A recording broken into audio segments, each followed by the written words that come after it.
starting right on time because the library really will close us down right on time, even though more people are wandering in. Hi. No, goes to that. We don't have a regular microphone. This goes to the videographer. Can everybody hear me? It's a pretty... I can. Do you want to move up front? So we'll all try and scream, and if you can't hear anything, you scream and let us know. There are going to be a couple of us speaking. I just wanted to welcome you all. We're waiting on, do you want to have a seat? We're waiting on Liz Correa and Adam Hill. We had a wonderful day at DeMello School. It was fantastic. With 5 classes, there were about 400 kids. Midday today, and they presented poems and history of Arbor Day. I want to point out that Arbor Day traditionally is last Friday in April, but it gets moved around, so sometimes it joins Earth Day, which I think is the 22nd of April. Other times we moved it to conform to DeMello's schedule today. So. At any rate, Dartmouth Tree Committee was really thrilled that, and I wish they were here, that DeMello School decided to hold the celebration today, and I think they're going to do it. Hey, here are the people we're just talking about you. Come sit up. Come sit up front. This is Liz Correa and Adam Hill, principal and vice principal of DeMello School. So.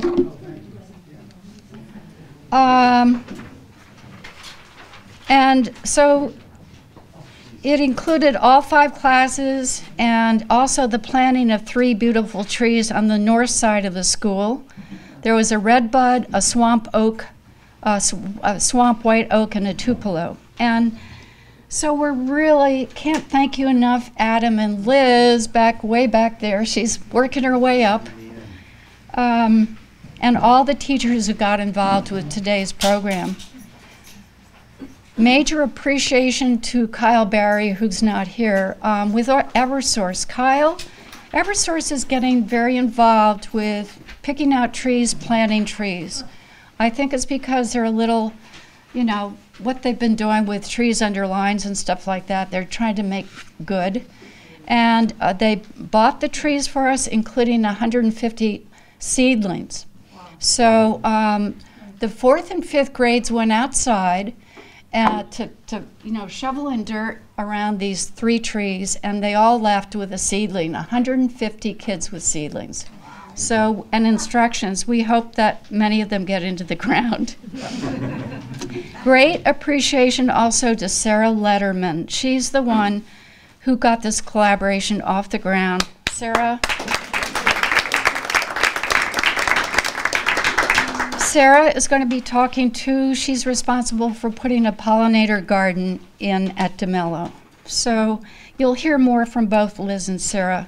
Just a few words about Dartmouth Tree Committee. Not many people know about us yet. We started, it's going to be 2 years ago in June. A group of neighbors got very upset, including myself, with a small little lot that held like 50 trees, and it nearly got clear cut because of a house that went in. And it ruined the habitat for a lot of wildlife. All our little fox were running down around before, and then we don't see any fox anymore. Lots of birds. So this started us realizing that trees around here need help. I think it could be said there's a silver lining in respect to climate change. It's that people are taking a closer interest in nature. Particularly trees.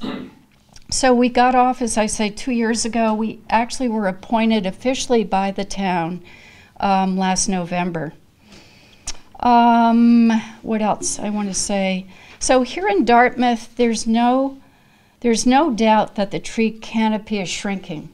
There are more trees coming down than are going up that are being planted. Fewer still are in mint condition. And it's our feeling that our community needs to work harder at planting trees and maintaining those it already has. So we have developed a long view for planning.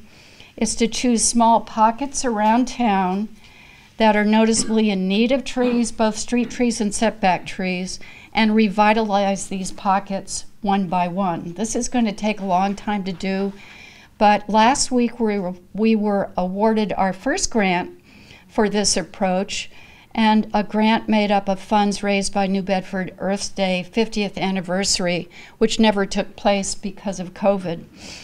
And that grant is going to go toward the planting of new trees in front of Town Hall and middle school next door.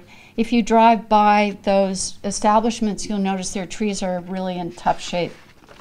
So all in all, this past week has been a real groundbreaker, what with the grant.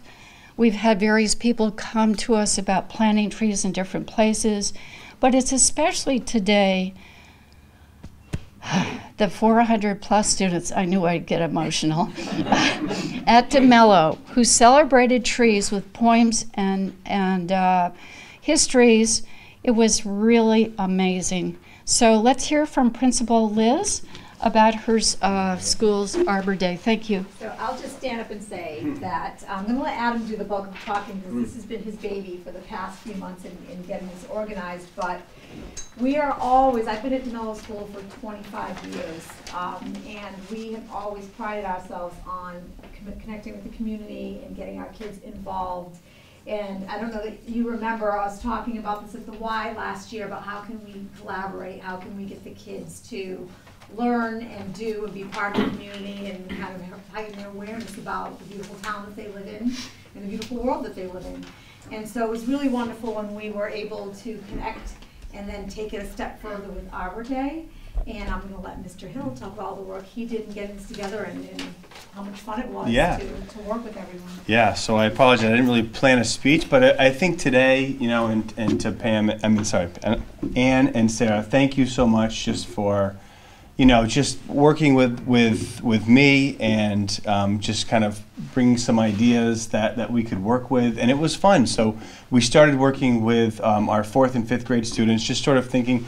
It all started with the pollinator garden, really, in terms of how we can connect the pollinator garden to the science curriculum, and then it sort of led to the Arbor Day ceremony. So we worked closely in using our 4th and 5th grade teachers, but then it sort of morphed into let's look at our 4th and 5th grade student council. So 4th and 5th grade student council students are the ones who really did some research on the trees that were being donated, and then poems were researched, and the students really got into it. And you could tell from their slideshow, just in terms of the effort and what they were looking and what they collected was just really beautiful pictures of the trees that were donated. And I feel like the plot of land that was selected is a really beautiful plot of land for it's a parent drop-off. So as they're driving, you know, picking up their children, they're going to see these really beautiful trees. The red bud, I think, is one of my favorites. It's already blooming purple. It's really beautiful. But the history of Arbor Day, what it means, preserving nature, the purity of the air, the animals, you know, just it really, I feel as though resonated with the older students, but it was a really nice message to share with the younger students. And the hope is that, you know, teachers will go out there and we'll bring out a picnic bench and they'll have, you know, really enjoy that. And I think it really brings a lot of life to DeMello. And it was a lot of fun for me. I'm new to Dartmouth, I'm new to DeMello, and I very much through this process have felt a part of the community, felt a part, and it really has, I think, brought DeMello even that much tighter. And it was a really great process. And today was a real success, and it was the help of everybody. So it was a success, and I'm so happy that it worked out the way it did. And I'm so happy that, you know, Mother Nature gave us beautiful sun. It was chilly at first, and then the students really enjoyed, you know, just kind of doing the last minute touches of adding the soil to the trees. That was really nice, and they were all very excited to walk home with a seedling. They all wanted the remind me the name of the one. The pawpaw. The pawpaw with the fruit, and we looked it up, and what it looks like, it looks kind of like a pear shape, but then the one there's the yellow. What was the yellow one? That was the such a ginkgo. I mean, so they're all really, really. I mean, and the teachers too. They were very excited. If the leftovers, they went quickly. So it was a wonderful day. It was wonderful planning, and we're excited to see where it grows from here, and hope to see where, if we could this be a yearly ceremony. We would be thrilled to do that. So yeah.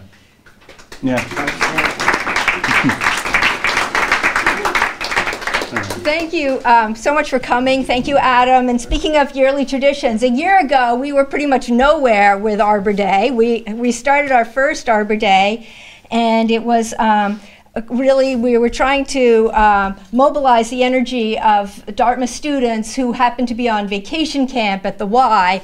And we had some lovely students from DeMello, but I would honestly say they were fairly reluctant participants in Arbor Day last year. So we've come a long way this year, having 450 really eager young people participating today. And I was just so thrilled because they really were engaged, and I really think they're going to carry this tradition on for many years to come, and Arbor Day will always mean something to them as a result of this, and I think we can look forward to, you know, a population in Dartmouth that's much more aware about the need for trees and much more motivated to protect the trees that we have and to plant new trees. So, you know, in my capacity as education coordinator at the Y, I will be helping, working with the DeMello teachers to put in this pollinator garden, but I think it's just the beginning. I think there's so much that we can do to stimulate interest and awareness in our young people, and I hope we can get all the Dartmouth schools involved eventually, and I hope we can get, you know, the middle schoolers involved, especially if we plant the tree there. So I think there's a lot more work to do, but if we go from 20 to 450 in 1 year, think what we can do. So a big shout out and congratulations to everyone. Yes? The National Wildlife Federation can be a big help, especially if people have too much lawn. They encourage people to plant, and they will give them the wildlife habitat for pollinators, all kinds of pollinators, the bees, butterflies, etc. We certainly hope to do that. Yes. Yeah. Thank you. So that sounds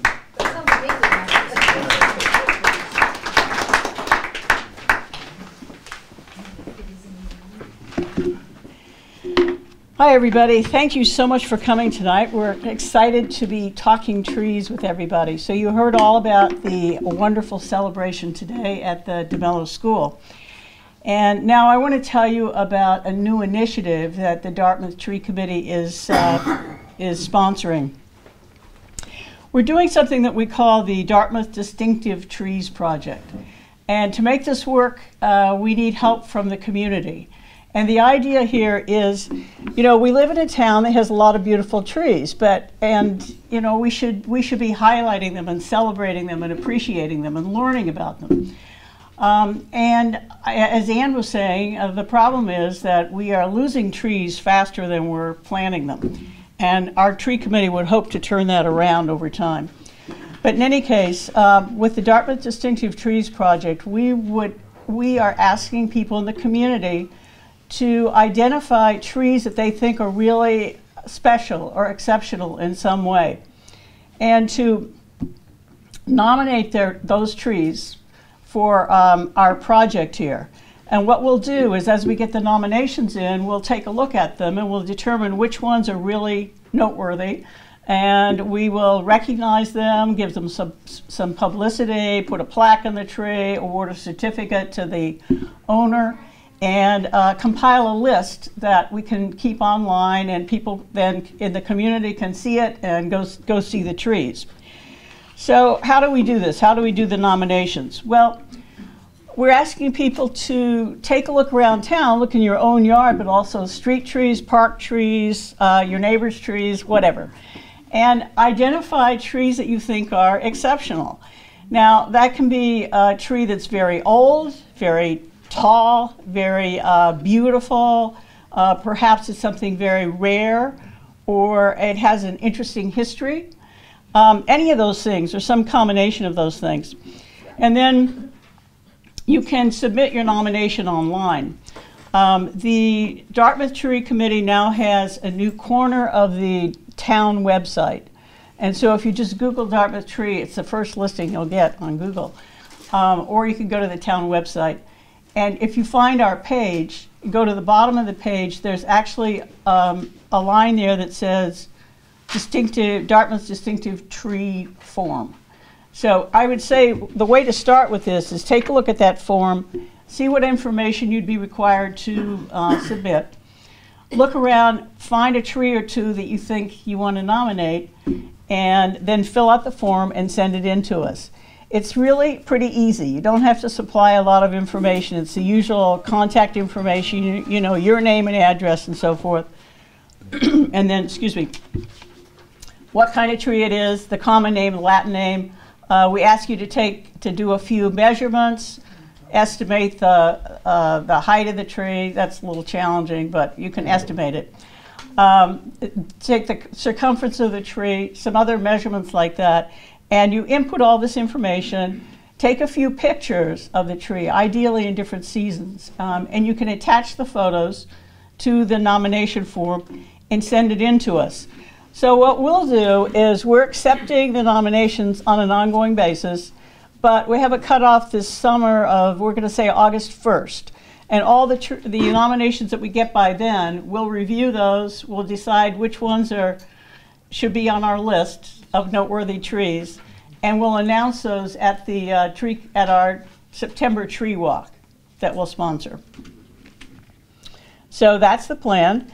And we hope that we'll get a lot of submissions. Once the nominations come in, we'll have a few people from the Dartmouth Tree Committee with an arborist will go around and look at all of them, verify the data, and make decisions about them. So, yeah. Can you nominate a tree that's special but it's dying? Oh. Well, no.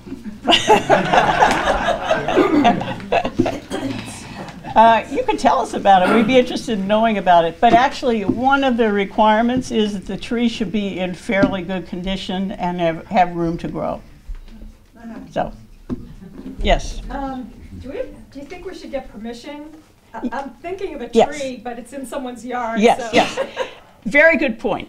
And we actually ask you to do that on the form. If it's in somebody else's yard, you know, if it's a private property, you want to get consent from the owner to go on their property, take a picture, measure the tree, let them know what you're up to. Yes, absolutely. Yes. Don't you think we should include trees that maybe are on their way out and they have some fabulous history? I think that's life. That's the cycle. I think it should definitely be included. Well, nominate them, and we'll look at that, and we'll decide what to do with it. Sure. Yes. And can you work with the building department and planning department? Because oftentimes trees are not part of the inventory of development, and the trees are cut before anyone can say no. So you might consider collaborating and coordinating with planning and the building department. Absolutely. That's a very, very good point. That's something that our committee is very focused on, and one of the things that we are even working on is developing a tree ordinance or bylaw, which would impose some restrictions on what can be done with trees. And it would in particular look at issues like what happens when somebody is developing land or putting a big addition on their house. What happens with the trees? So that's sort of a longer term project, but it's something that we are looking at. Yes? Do you know what the status is right now of what happened on Wilson and Gold Street? That was terrible. That was, who allowed that? And somebody should have known how to do that. Yeah, I don't know if we want to get into that here, but you're right. We think it's pretty terrible too. I don't know if other people are familiar with what he's talking about, but there was a lot at the corner of Gould and Wilson and Elm Street. And there were, the lot was more or less clear cut, and there were a lot of street trees that were taken down illegally. So yeah, that's a big issue, and I don't really know where it stands right now. Yeah. Anything else? Okay. I learned an interesting thing years ago. The question came to me, how many trees does it take for just one person? Oxygen, to supply oxygen. because that's where we get our oxygen, Yeah. mainly trees. Young people might want to know this. So my brother looked it up for me, and he says, depending on the tree, 5 to 7, maybe even 8 for one person. Really? That's Wow. just one. Wow. Yeah, I know. That's Doesn't interesting. all That's the other interesting. life forms. Thank you for sharing that. Yep. I think maybe I better let somebody else go now. Who's next? Okay. Okay, thank you. That's it. Please go online, look at that nomination form and nominate a tree for us. Leah, introduce yourself and who you work with. Hey. Hi, my name is Leah. I work for DNRT, or Dartmouth Natural Resources Trust, so I'm their land steward. You can say I am a conservational professional, but I wanted to help the Dartmouth Tree Committee because I am a tree hugger. I actually printed off a picture of me hugging a tree today, so I am that person. So I am working with the Dartmouth Tree Committee on developing a way to inventory Dartmouth's trees. So I learned recently about this app that is called Survey 123. It's through the ArcGIS program, which is the main GIS mapping program that most organizations use. What is really great about this program is there's an app, the Survey 123 app is free for people to use. So only the data collector person actually needs an account. So we can use this app to collect information. What's really great about it is it's easy to use, and you're able to collect photos. You can collect the actual location point where you are at when you're surveying the tree or inventorying the tree. There's a drop-down bar menu, so you can just select the tree instead of typing in the tree that you want. So it's very, can be mainstream and easy to use. So that way we can collect all the information and have it on your phone. So you don't have to lug a bunch of paperwork around and lose it. The other thing is there are other apps that can take measurements of trees. So we're hoping to use a lot of phone apps to be able to help us with this inventory. But what we would like to do is know what trees are on the streets in Dartmouth, and this is going to be a very long it's going to take us a while to complete this because there are miles and miles and miles of roads. And Dartmouth is the 3rd largest town square mile area in Massachusetts. So we have a lot of streets to inventory. So we're looking for anyone who's specifically students who are want to do a project either for a high school level or even college level. This would be a great capstone project for students. They don't have to do like a huge section of Dartmouth. They can just pick like a street and focus, say, Bakerville or Russell's Mills Road, and just go down that street and inventory what type of trees are there. We're also looking at, besides just the measurements of the trees, the health of the tree as well, how close it is to the road, and health, species. So we're hoping to get this going. We've had some hiccups along the way that we're learning, but it will hopefully be more smoothed out later and used. But if you know of anyone who's really interested in a nature-based capstone project, have them reach out to us. We'll be happy to help. Is there an identification app built into the software? So there are, I'm just wondering how the people will understand what they're looking at. Yes. So that is the only caveat with the app, is you will need someone who knows their tree species. There are several apps out there that can help you, but none are really great at identifying bark. So it can be tricky. So that's why we're looking for a student who's interested in conservation or natural resources. They're studying dendrology and how to identify trees, and then they can be able to use that knowledge and actually do an inventory of the street. I spoke with a forester last weekend, and I asked, talking about tree identification. And apparently the United States Forestry Service has a very small book that is, yeah, and I haven't started looking for it yet, but he got it through work, so that's I'm hoping it could be my salvation. Says it's very easy to use. Yes.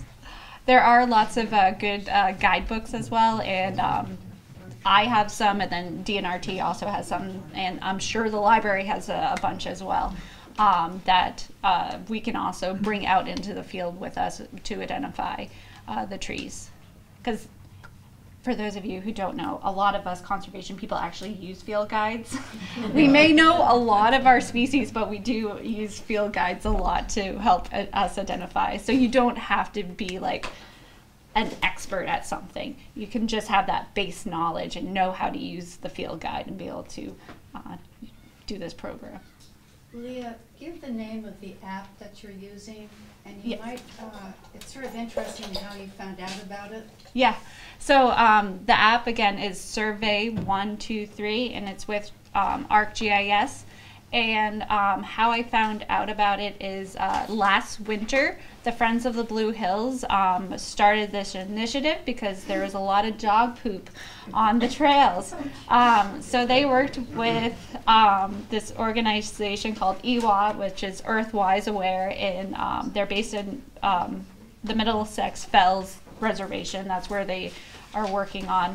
But they use the app to collect all the data, and I highly recommend going to Friends of the Blue Hills website and just looking to see how much dog poop there is on the trails. And DNRT is also implementing that program too. If you see, we have little QR codes on our kiosk now, and so, yeah. Any questions? Survey. Survey 123. Yeah. So it's free to use, but you need a QR code to be able to download the survey or the report that you need to fill out, which will, once we finish the survey, fine-tuning the details, then it will be available for people to download. Is there a link to the app on the DNRT website, or information about it? Not on the website. See, the app is a data collection app. No, so, I understand. So if you want to actually see the app in action, I recommend going to the Blue Hills, Friends of the Blue Hills, great. And it's called Pollution, and that's where you're going to be able to see the data. I'm hoping one day that DNRT, we can have our own website with our own dog link there, so it's a work in progress.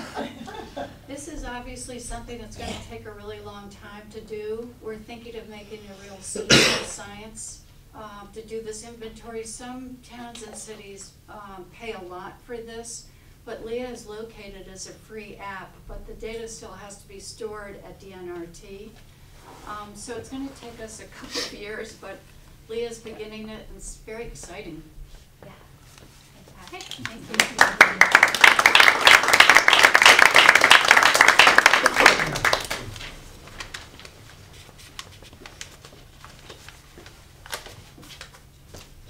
Thanks for coming, everyone. I'm Lily Fitzgerald, and I'm going to talk about a program that we have that's in the very, very early stages, the Adopt a Tree program.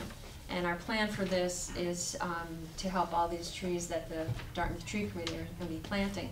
It's a volunteer-based program for newly planted young trees.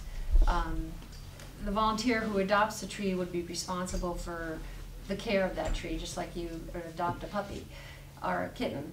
This would include watering the trees, monitoring the health, and looking for signs of stress, insect damage, storm damage, making sure that the mulch is properly, not up against the bark of the tree. These young trees need a lot of help to get going. They really do. And it would be a really good start, if someone could take a tree on and help, because this is what going to benefit us all in the future. We're in the really early stages of it. I brought a sign-up sheet, so if you're interested, you can sign up, and hopefully it'll be something that'll help these young trees we're working on. Great, thanks. Thank you.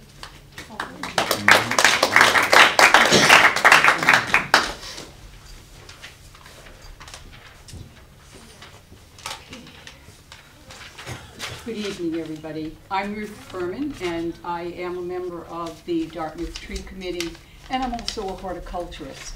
I've been tasked to talk about native trees tonight, and that's a big topic to do in 5 minutes. Sorry, you oh, I just have to be wait behind here. Okay, sorry, there's a barrier. I'm not used to barriers. Pick up the microphone and bring it with you. I can do that? Yeah, you can do that. Oh, cool. It's all Thank you. you. That's even better. Great. Okay. Sorry, that was a minute, so I only have 4 minutes left. I better make this quick. I've been tasked to talk about native trees, and it would be a lengthy list. There's maples, there's cherries, there's willows, but the one tree that I want you to remember when you leave here tonight are oaks. Yeah. And the reason you're going to remember oaks are because oaks are keystone species in our woodlands and in our forests. They, more than any other species, native or non-native, support a lot of wildlife. I'm going to pass around, we're going old school here. These are just some drawings of about a half dozen of native oaks around here. So if you'd be kind enough to pass that there. And you can start at this end, and you can flip it on the other side. It just is a very short list. I'm not going to go into each one of the trees, but what I'm going to tell you is that, as I said, all native trees are beneficial. Oaks support more than 500 butterflies and moths. 500, those are just oaks. They also support about 100 vertebrae. Acorns that they produce in the fall provide food for a wide range of wildlife, some of whom we like, some of whom are pests. Deer, chipmunks, rabbits, crows, blue jays, opossums, the list goes on and on. So again, oaks, very, very important. In addition to being important to wildlife, they're also important to us because even though they need to be grown in the sun, they provide shade for you. The spring foliage, which is not yet emerging, probably another couple of weeks, the maples come out first, but that spring foliage is really lovely, fresh green, and there's little catkins on the trees, which you really have to be observant to look. So your job is to watch these trees in the spring. In the summer, as I said, you've got shade. In the fall, just like the maples, the oak trees have a wonderful range of color, from bright to subdued, reds, oranges, and bronzes. Yes, they can't be beat, and they last much longer than the maples. The maple leaf will shed their leaves. The oaks, many of them, they keep their leaves. So you've got spring interest, you've got summer interest, and the benefit of shade, and with climate change and it getting hotter, we're all going to need a lot of shade. And then there's winter interest. You don't think of oaks in the winter, but because they retain their leaves, you can see them shimmering in the breeze. The outline of the tree is beautiful, and a lot of people don't bother to observe the bark, but you really should start observing the bark on trees. Like you said, it's another study, and there's a whole book on it, actually. And why would you plant oaks? Because you're going to plant them for posterity. You can enjoy them in the interim, but you're planting them for your grandchildren and even your great-grandchildren, because a lot of oaks will last probably 200 years or more, especially if you take care of them. So they are a tree for posterity, and you'll ask, when should you plant these? You've already planted yours, so you're good. But you should have planted them yesterday. And if you didn't plant them yesterday, your second choice is that you plant them today. But it may be dark by the time you leave here today, so we'll give you till tomorrow to plant them. What's the most popular oak? Pardon? Which one's the most popular? I'm sorry, what was? No, there's some. I was just wondering if you can find. Oh, okay.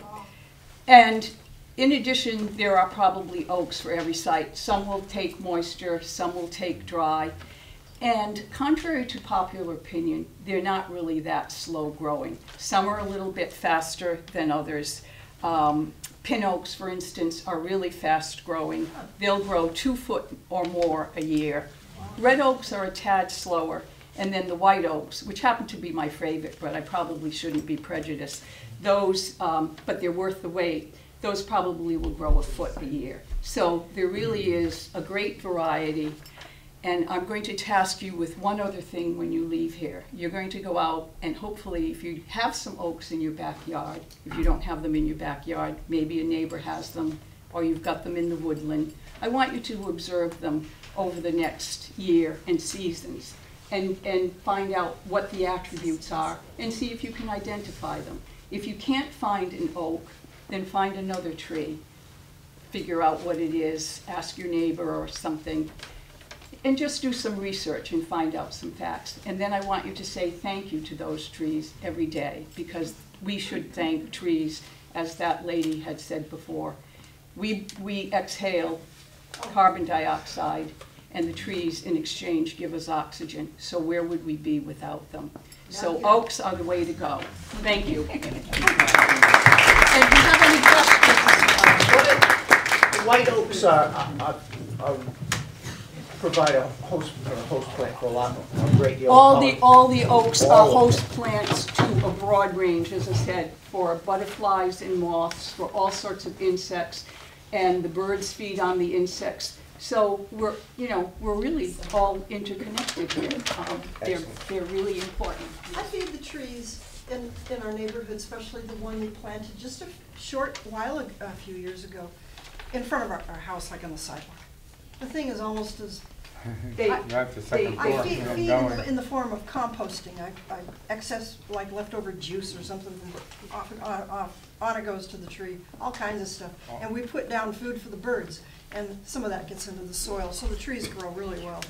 And another project DeMello might be interested in, since you did plant an oak, is collecting the acorns in the fall and growing those on, and you can produce your own forest at the school. So that would be great, and offset all the other trees that are being cut down. So great job.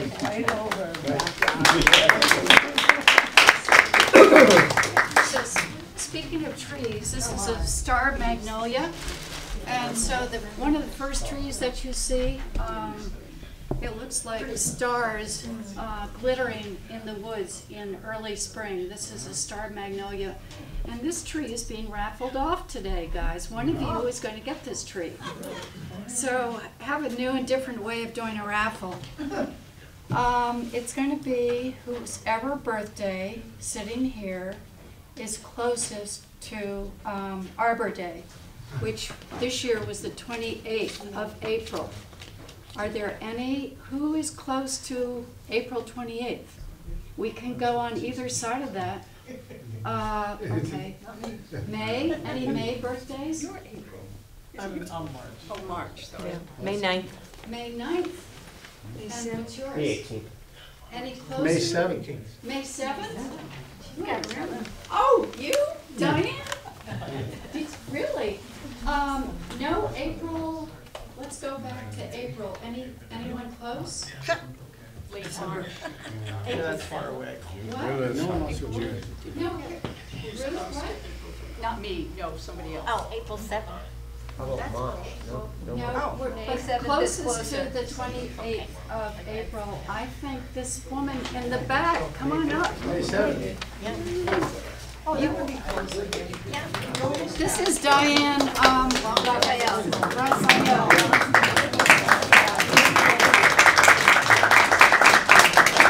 This is, oh, I can't believe it. There you go. It's dying to get into the ground, too. It's already. Yeah, I'm going to. So, you guys don't. Congratulations. So, don't feel left out, because back there we have a couple of leftover seedlings from the school, red buds. There are about 8 of them, And so everyone can't get one, but how should we do this? So the only Well, Eversource donated, and they were the leftovers the from only the mill. only stipulation is that you have to. Hi, Nancy. You have to plant it. Okay, you can't waste it. Like right away. Like right away. So I just want to thank all of our speakers, Ruth and whoever. Yes. I'd like to ask a question. One of the things that is really stressing the trees is the lichen or the fungus that's on a tree, and it makes little flesh balls and things like that, and it eventually eats away at the tree's strip. Many of the trees in our neighborhood are dying from that lichen. I know. I want to get Ruth. I want you to listen because could let some knowledge about that. Leo wants to answer. About how to take care of it the best way. What can you save the tree? So, do you want to come up? This area here was hit really, really hard about 6 years ago.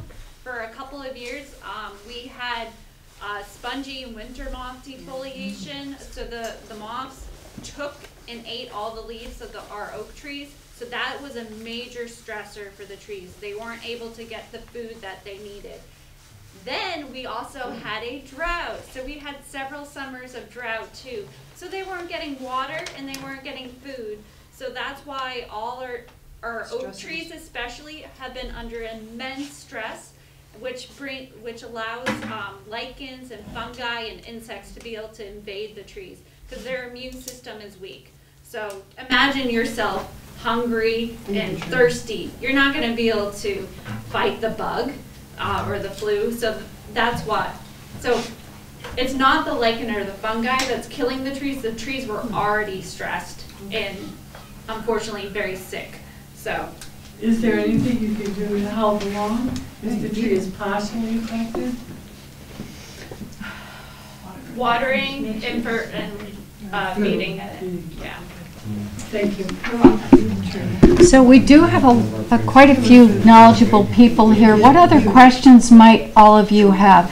No, right. Any general questions? Well, just what was brought up. Should we be aware of reporting invasive beetles, etc., in surveying all these trees? And how do we do it properly? How do we survey the trees? How do we report it properly? Oh, okay. Anyone want to try and answer that? Susan, how to report it properly? I think we're doing our survey, and again, it's going to take a very long time. Gail, do you have a response? Supposed to call the state ag department in DC, Emerald Leaf Borer, Emerald Ash Borer, and also the lantern thing. Yeah. There are a number of diseases going around. The beech tree, black leaf beech tree disease, correct, Leo? Yeah. So, beech leaf disease. Yeah. So. So note that. The invasive insects that we have here is potentially emerald ash borer, and then right now we also have a beech leaf disease, which is caused by a nematode. So unfortunately, all our beech trees are in the unknown right now until we have more knowledge for science. But MDAR, which is the ag, they have a really excellent invasive insect program. The state does through the MDAR program, which I really recommend you checking their website and reading their material. They also offer yearly updates too in the wintertime, specifically in February. So that's when I like to listen. They're very informative. So I recommend. Who eats the nematodes? There must be some. So beech leaf disease was first found in Ohio in 2016. It was first found in Dartmouth in 2020, and now it's in Maine. So it has spread really fast. But who eats it? What other? We don't know. Oh, you don't know. Yeah, unfortunately, there's a lot of information still needs to be found, and this winter, they just were able to confirm that it was a nematode. Wow. So, yeah. There's a lot of information online. So I just heard that there's so many maples, but there's a type of maple type of elm. Princeton elms are supposed to be resistant to Dutch elm disease, but now I'm hearing that occasionally they're seeing it get it. Unfortunately, you should go online. Every tree you buy, just check it out disease-wise. I'm not the greatest authority on trees, so I shouldn't be standing up here. Ruth and Susan and Leah should be up here. I am keeping us to a time limit, but I wanted to say to all of you, it's so great to have you. I want to make sure we've got your emails so we can add you to our MailChimp list. Go on to the town website and you'll see an email link for us. If you want to be part of Leah's science inventory survey, that would be terrific. We're looking especially for a class, professor and students to do that inventory.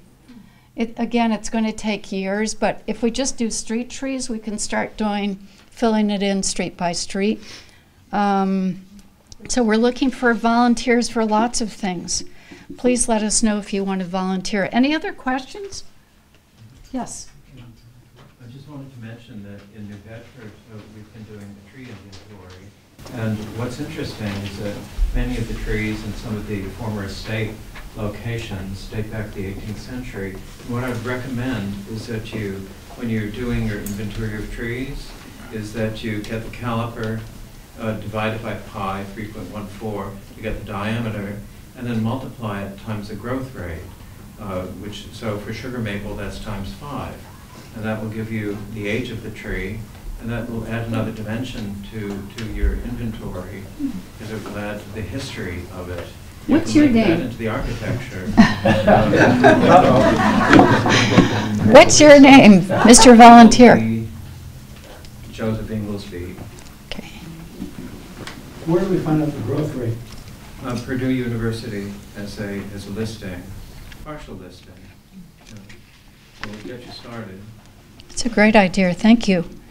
This is with the Arnold Mansion, and it's out on a limb, round table, which is pretentious for committee.